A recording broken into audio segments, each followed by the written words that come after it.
Mga kasama, kahapon lang, yung pamilya niya, inilipat na namin ang bahay dahil binabantayan din. Bakit? Dahil si Saldico, sinabi niya, totoo ang sinasabi ni Gutesa. Ang aking pong kinagulat, ang aking pong kinamangha, dati ang sinasabi ko, imbestigahan ninyo si Saldico. Dati ang sinasabi ko, imbestigahan ninyo si Speaker Martin Romualdez.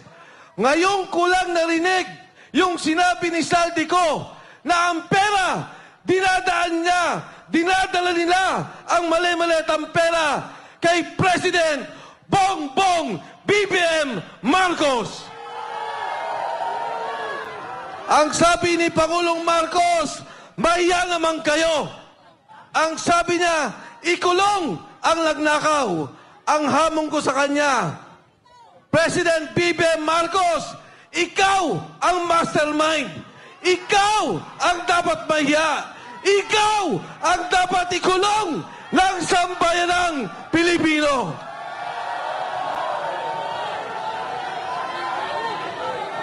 Ngayon, sasabihin nila, ang sabi po nila, Saldico, umuwi ka, harapin mo ang kaso.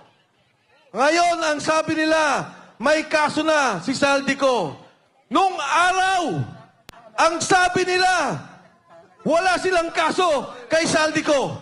Nung sila na ang tinuro, Speaker Martin Romualdez, President Bongbong Marcos, biglang nagkakaso, biglang papauwiin dito. Para ano? Patahimikin? Para ano? Pabaliktarin? Para ano?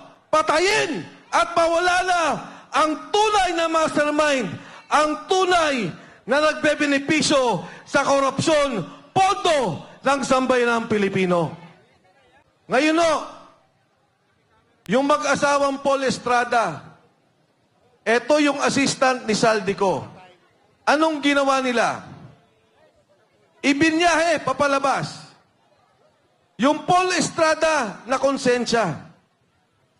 Yung kanyang asawa po, tumawag at sinabing gusto na nilang umuwi. Ano pong ginawa? Binugbog! Pagkatapos, inilipad sa Chile. Pero may maganda po akong balita sa inyo.